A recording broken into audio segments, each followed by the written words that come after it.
नमस्कार, मैं आपके साथ अंजना और आप देख रहे हैं ग्लोबल इंडिया टाइम्स न्यूज। आइए सही चीज को सही लोगों तक साझा करें। नंदग्राम निवासी आशीष की करंट लगने से मौत, परिजनों ने हत्या की जताई आशंका। गाजियाबाद के नंदग्राम इलाके में रहने वाले आशीष की करंट लगने से संदिग्ध परिस्थितियों में मौत हो गई।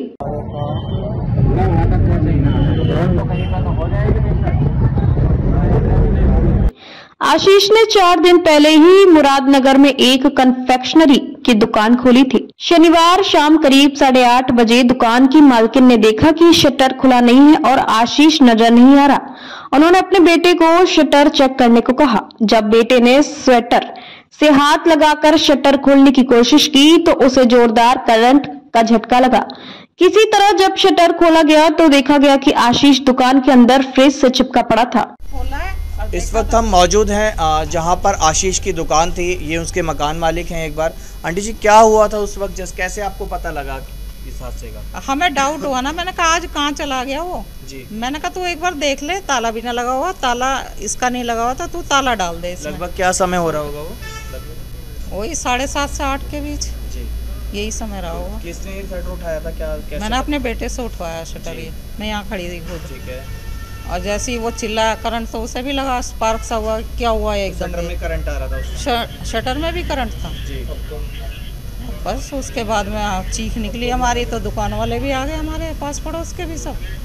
अभी फिर उसके बाद आपने सूचना दी पुलिस को? जहाँ पे हाँ, पुलिस को बुला लिया हमने। पुलिस को शटर जो ओपन करा फिर वो कैसे ओपन हुआ, कुछ पता है?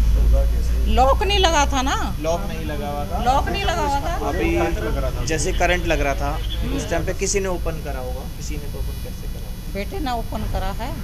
किस चीज? शूज पहने हुए थे। अब जैसे लड़के ने वो तुरंत पुलिस को सूचना दी गई। मौके पर पहुंची पुलिस ने शव को कब्जे में लेकर जिला अस्पताल भिजवाया और फॉरेंसिक टीम को भी बुलवाया गया। टीम ने मौके पर जांच की और साक्ष्य जुटाए। शव को पोस्टमार्टम के लिए भेजा गया है।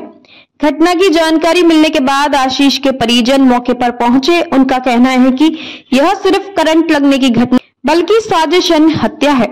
मुरादनगर में मौजूद हैं। यहाँ पर जिला सरकारी अस्पताल है।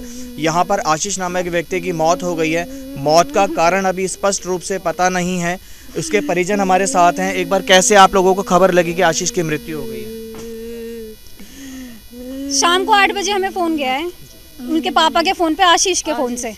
आशीष का फोन एप्पल का फोन है। अभी 3 घंटे में हो गए, हमसे लॉक नहीं खुला। लॉक कैसे खुला हमें नहीं पता। सुबह से हम फोन मिला रहे हैं, फोन नहीं मिला आशीष का। बच्चा हमारा खाना खाने भी नहीं पहुंचा घर। अभी मैं दुकान पे पहुंची हूँ। जब यहाँ पर आए हमें तो एक पहले दरोगा के बार बार बयान चेंज हो रहे हैं। बार बार कभी वो कह रहे हैं मैं बॉडी लाया हूँ, कभी कह रहा है कोई और लाया है। जो लाया है वो मीटिंग में बैठा है। हम नहीं मिलवा सकते। चाबी अपने पास रखी है उन्होंने, फोन अपने पास रखा है। हमने हंगामा किया तब उन्होंने हमें सब कुछ दिया है। आशीष की जो बॉडी है वो बरामद आप लोगों ने करी है? प्रशासन लेके आया? प्रशासन ने, हमें नहीं पता। हमें यहाँ मिली है, पूरी नीली पड़ी हुई थी। देख के लग रहा था 12 घंटे कम से कम हो चुके हैं। आशीष की जो मृत्यु हुई है उसकी जो बॉडी देखकर लग रहा है, तो क्या लग रहा है कि उसकी अपने आप ही मौत हुई है किसी वजह से, या फिर कुछ ऊपरी हिस्से पे चोटें हैं, बाकी नाखून घिसटे हुए हैं। कहीं से कहीं तक वो करंट नहीं लग रहा। कोई आपसी रंजिश, आशीष की कोई आपसी रंजिश हो किसी से? कोई देखो सर, अभी तक मुझे आपसी रंजिश इसलिए लगी कि कोई ये नशा या कोई इसमें ऐब नहीं है। और सबसे बड़ी बात यह है कि बहुत ही हमारे घर का साधारण व्यक्ति था। आप आशीष के कौन लगते हैं? मैं उनका बड़ा भाई हूँ, मामा का लड़का। और आशीष, अभी भी मेरी सुबह बात हुई थी, 11:09 पे मेरी बात हुई थी, क्योंकि कैमरा लगवाना था। उसने 2-3 दिन पहले मेरे को बता रखा था भैया दुकान में कैमरा लगा देना एक। तो वाईफाई ना होने की वजह से वाईफाई कैमरा मैं नहीं लगा पाया। तो सुबह मैंने 11:09 पे मैंने बात करी उससे, तो उसने कहा कि भैया अभी रहने दो कैमरा, 1-2 दिन बाद लगा देना। अभी मकान मालिक से मेरी बात हो रही है तो वो वाईफाई अपना दे देगा, इस तरीके से उसने बताया। मगर ठीक है भाई, तो मैं एक काम करता हूँ, कल या परसों में मेरे को फ़ोन कर दियो, बता दियो। तो हमें इस घटना के बारे में ऐसा कुछ नहीं पता चला। अतः हमें 2 से 3 घंटे पहले अवगत कराया गया हमारे रिश्तेदारों के माध्यम से कि ऐसे कोई घटना हो गई है। और सबसे बड़ा जो मेरा यहाँ कहना है कि वो ये कि आशीष का फ़ोन खुला तो कैसे खुला, और उसके फ़ोन से उसके पिताजी को फ़ोन गया पहला। दूसरा, उसके सर पर 2 तरफ चोट है। वो 2 तरफ चोट होने का क्या कारण है उसके बारे में बस प्रशासन से हमारी यही रिक्वेस्ट है कि वो निष्पक्ष जांच करे इसका और न्याय करे। आशीष की किसी से आपको लग रहा है कि आसपास किसी पे शक जा रहा हो आप लोगों का, कहीं किसी से दुश्मनी हो, कुछ बातचीत हुई हो पहले उसकी? अभी 4 दिन पहले उसने दुकान खोली है, पार्टनरशिप में था एक और बंदा, ठीक है, अभी मकान मालिक से मैं बात करके आई हूँ तो वो कह रही शटर में भी करंट था। जब शटर में भी करंट था तो शटर खुली कैसे, उसे कैसे पता अंदर पार्टनर कहाँ पर है? वो पार्टनर कहाँ पर है? पार्टनर जो है क्या वो वहाँ उस वक्त मौजूद थे वहाँ पर? कोई नहीं, वो रात में आते हैं, वो दिन में नहीं रहते। कोई नहीं था भैया। शटर कैसे खुली हमें पता लगवा दो, कैसे पता चला हमारा बच्चा अंदर मरा हुआ पड़ा है? किस कारण से ये जांच का विषय है। आशीष की मृत्यु हो चुकी है, अभी स्पष्ट जो भी है। आप कौन, एक बार अपना परिचय दें। मैं चाहता हूँ इसकी फोरेंसिक जांच हो बस, और जो सही निर्णय हो वो हो।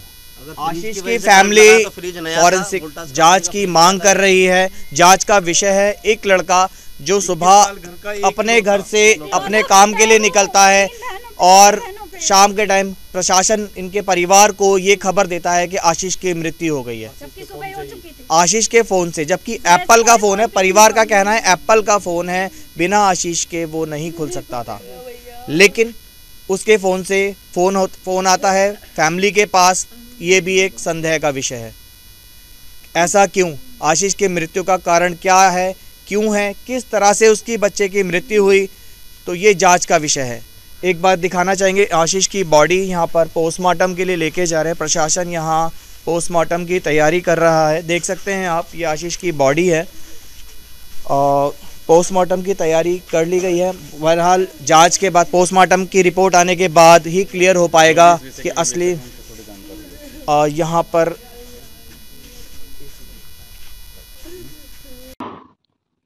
उन्होंने मामले की गहन जांच की मांग की है। आशीष एक लैब में भी काम करता था और हाल ही में उसने अपना व्यवसाय शुरू किया था। पुलिस का कहना है कि मामले की हर एंगल से जांच की जा रही है और पोस्टमार्टम रिपोर्ट आने के बाद आगे की कार्रवाई की जाएगी। फिलहाल दुकान को सील कर दिया गया है और पुलिस आसपास के सीसीटीवी फुटेज खंगाल रही है।